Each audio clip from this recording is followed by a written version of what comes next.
With my last race of the year officially canceled, I wanted to do something big to push my limits. There's a long mixed terrain route with a ton of climbing out in the George Washington National Forest that I've wanted to do for a while now. But in case that wasn't hard enough, I had the idea to ride from home to the campground and back on top of that.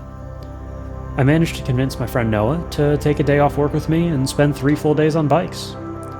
This is the story of our adventure.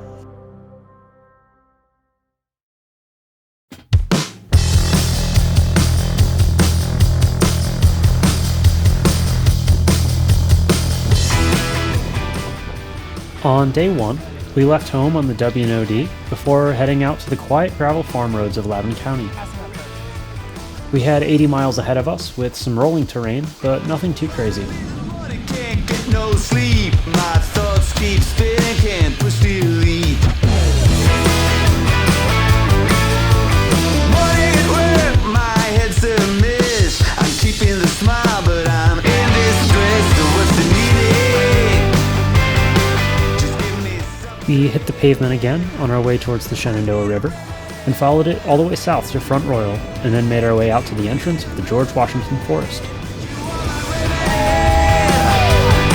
Gotta keep you in my sight.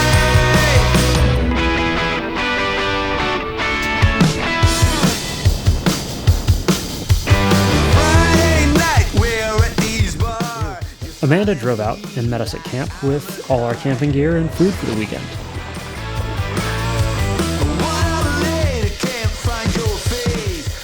After a quick dip in the creek, we set up camp for the night and cooked some dinner. Just give me something. I need a remedy. Yeah, to keep me alive. You are my remedy. Gotta keep you in my sight. All I see is you, love, in the window of that car. The next morning, we made breakfast and got right out on the trail. The route heads uphill right away, steadily climbing up some gravel double track.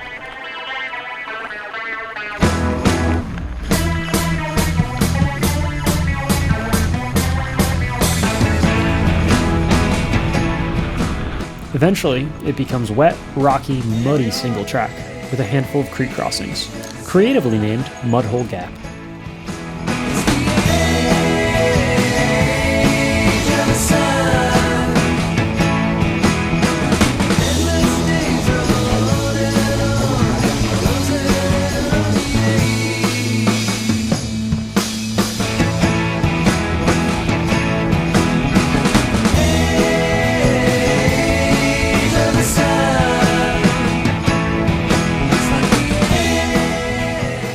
Once we part rode, part hiked our way through Mudhole Gap, it turned back to Fire Road, and after a short descent, we were climbing again towards the old Woodstock Fire Tower.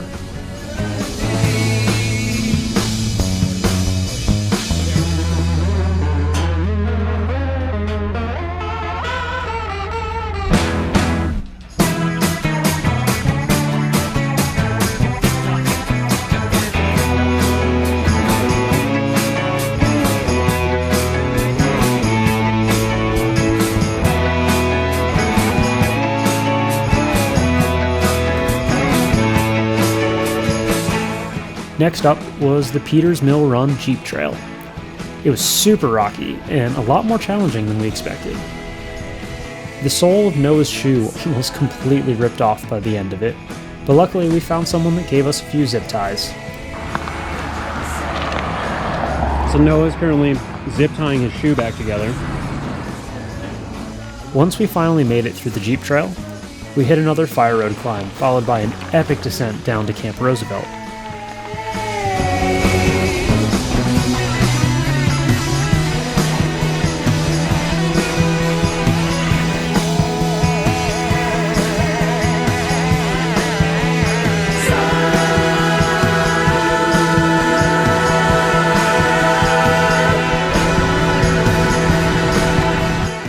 Here we hit our first pavement of the day and headed right back uphill again. We crawled up and over the ridge and then bombed down towards Luray at over 50 miles an hour.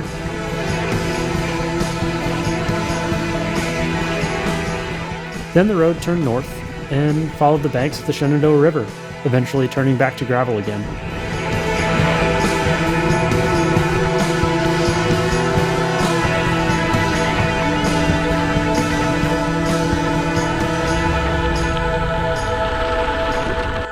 We stopped along the river to refill our water before starting the climb up and over Milford Gap. Just like at the beginning of the ride, the climb starts off as gravel double track, and then turns to rocky single track. This one was even steeper and rockier than the first one. Doing a little bit of hike-a-bike.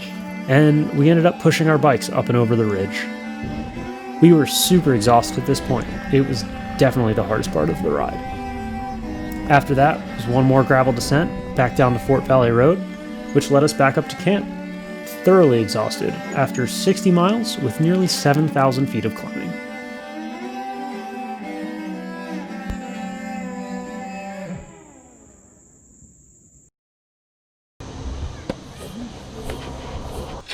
That's good. Yeah, keep it coming.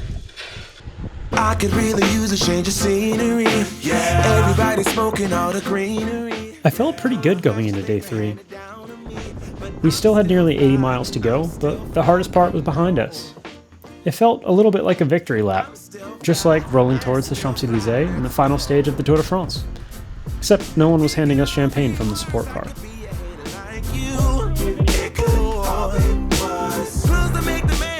We cruised for a while, laughing about the previous day's adventure, and bartering our snacks with each other like 5th graders in the school cafeteria. We didn't know it at the time, but still had quite the challenge ahead of us.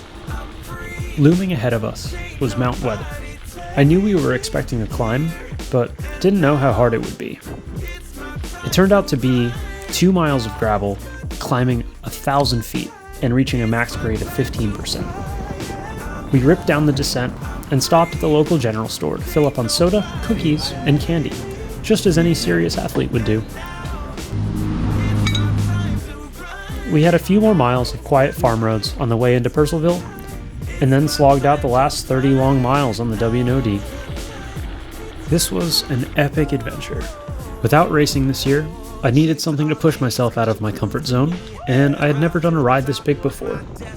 It was also great to be out of cell service for 48 hours and to have a chance to explore deeper into the national forest. I'm still fly, let's go.